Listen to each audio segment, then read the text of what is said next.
Thailand और Cambodia के बीच हुई सैन्य झड़प बहुत दुखद और चिंताजनक है। पूर्वी एशिया दशकों से शांत क्षेत्र रहा है, पर वहां जिस तरह से संघर्ष में लड़ाकू विमानों, तोपों और ड्रोन का इस्तेमाल हुआ है, उससे चिंता बहुत बढ़ गई है। इस संघर्ष में थाईलैंड को अपेक्षाकृत ज्यादा आक्रामक बताया जा रहा है, पर यह भी एक सच है कि इस संघर्ष में कम से कम 11 थाई नागरिक मारे गए हैं।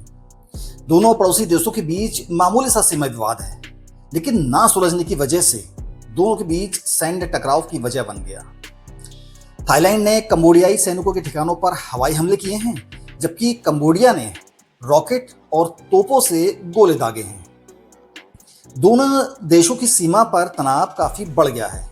यह भी बताया जा रहा है कि कंबोडियाई हमले से थाईलैंड का एक अस्पताल भी प्रभावित हुआ है।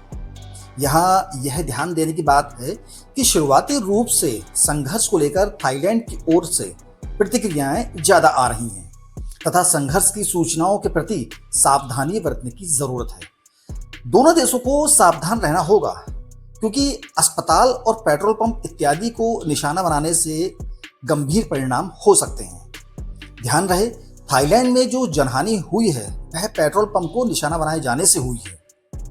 हमले तो थाईलैंड की वायु सेना ने भी किए हैं, पर कंबोडिया अपनी छवि को बताने में शुरुआत में ही पीछे है। कंबोडिया को सामरिक रूप से कमजोर बताया जा रहा है, अतः युद्ध के भड़कने से सर्वाधिक नुकसान उसे ही होगा। वैसे दोनों ही देश को समझदारी का परिचय देना चाहिए। पश्चिमी एशिया में युद्ध की स्थिति है, मध्य एशिया में भी तनाव है, और अब अगर पूर्वी एशिया में भी युद्ध छिड़ गया तो बहुत मुश्किल हो जाएगी।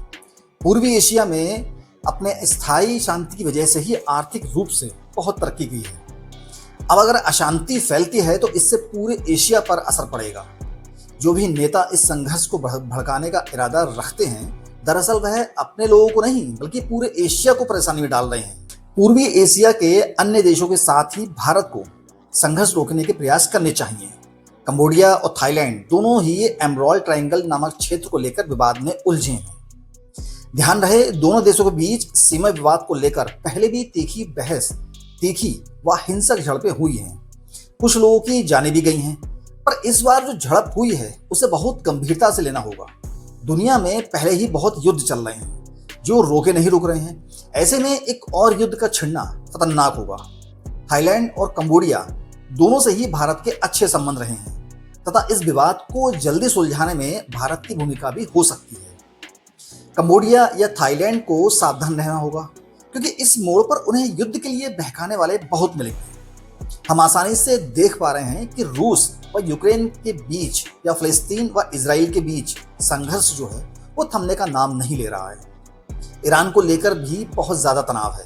यदि हम थोड़ा भी गौर करें तो हमें अच्छी तरह से समझ में आएगा कि दुनिया में कुछ हिंसक संघर्षों के ना रुकने के पीछे क्या कारण है। बहुत निंदनीय बात है कि दुनिया के ऐसे अनेक प्रभावशाली देश हैं जो आतंकवाद और युद्ध में भी अपना व्यावसायिक हित देख रहे हैं। ऐसे स्वार्थी देश के प्रति सावधान रहने में ही कंबोडिया और थाईलैंड की भलाई है। उम्मीद करनी चाहिए कि जल्द ही दोनों देशों के बीच सहमति बनेगी। मिलते हैं आपसे अगली एक सच्ची खबर के साथ। तब तक के लिए अपना ख्याल रखिएगा। जय हिंद।